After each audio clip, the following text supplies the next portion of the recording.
ಸಿದ್ದರಾಮಯ್ಯ ಅವರ ರಾಜೀನಾಮೆ ಬೆನ್ನಲ್ಲೇ ನೂತನ ಸಚಿವ ಸಂಪುಟದಲ್ಲಿ ಸ್ಥಾನ ಪಡೆಯಲು ತೀವ್ರ ಲಾಬಿ ಶುರುವಾಗ್ಬಿಟ್ಟಿದೆ. ಕಲಬುರಗಿಯಲ್ಲಿ ಸಚಿವ ಪ್ರಿಯಾಂಕ್ ಖರ್ಗೆ ಅವರಿಗೆ ಉಪಮುಖ್ಯಮಂತ್ರಿ ಹುದ್ದೆ ನೀಡಬೇಕೆಂದು ಆಗ್ರಹಿಸಿ ಅವರ ಅಭಿಮಾನಿಗಳು ಮತ್ತು ಕಾಂಗ್ರೆಸ್ ಕಾರ್ಯಕರ್ತರು ಬೀದಿಗಿಳಿದಿದ್ದಾರೆ. ಇನ್ನು ನೂತನವಾಗಿ ರಚನೆಯಾಗಲಿರುವ ಸರ್ಕಾರದಲ್ಲಿ ಪ್ರಿಯಾಂಕ್ ಖರ್ಗೆ ಅವರಿಗೆ ಡಿಸಿಎಂ ಪಟ್ಟ ಸಿಗಲೇಬೇಕೆಂದು ಒತ್ತಾಯಿಸಿ ನಗರದ ಸುಪ್ರಸಿದ್ಧ ಶ್ರೀ ಶರಣಬಸವೇಶ್ವರ ದೇವಸ್ಥಾನದಲ್ಲಿ ವಿಶೇಷ ಪೂಜೆ ಹಾಗೂ ಪ್ರಾರ್ಥನೆಯನ್ನ ಸಲ್ಲಿಸಲಾಗಿದೆ. ಪ್ರಿಯಾಂಕ್ ಅವರ ಯಶಸ್ವಿಗಾಗಿ ಅಭಿಮಾನಿಗಳು ದೇವಸ್ಥಾನದ ಮುಂಭಾಗದಲ್ಲಿ ಬರೋಬ್ಬರಿ 101 ಇಡುಗಾಯಿ ಒಡೆದು ಹರಿಕೆಯನ್ನ ತೀರಿಸಿದ್ದಾರೆ.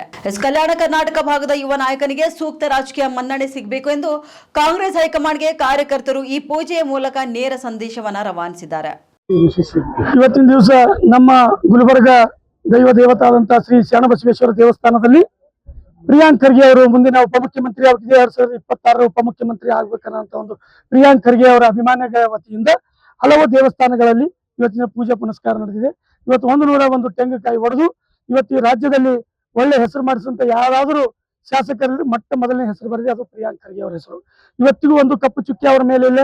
ರಾಜ್ಯದಲ್ಲಿ ಪಂಚಾಯತ್ ರಾಜ್ ಇಲಾಖೆಯನ್ನು ರಾಷ್ಟ್ರದಲ್ಲಿ ಪ್ರಥಮ ದರ್ಜೆಗೆ ಒಯ್ದಂತ ನಾಯಕರು ಯಾರಾದರೂ ಇದ್ರು ಅದು ಪ್ರಿಯಾಂಕ್ ಖರ್ಗೆ ಅವರು. ಹಲವು ಬಾರಿ ಈ ಲಾಸ್ಟ್ ಟೈಮ್ ಕೂಡ ಐಟಿ ಮಂತ್ರಿ ಇದ್ರು ಅವರು. ಅವರಿಗೆ ಎಲ್ಲಾ ಕಂಪನಿ ಏನು ಸಾಫ್ಟ್ವೇರ್ ಕಂಪನಿಗಳು ಅದಾವೆ ಅವರೆಲ್ಲ ಪ್ರಿಯಾಂಕ್ ಖರ್ಗೆ ಅವರಿಗೆ ಐಟಿ ಕೊಡಬೇಕು ಅಂತೇಳಿ ರಾಜ್ಯದ ಮುಖ್ಯಮಂತ್ರಿಗೆ ಬೇಡಿಕೆ ಇಟ್ಟಿದ್ರು.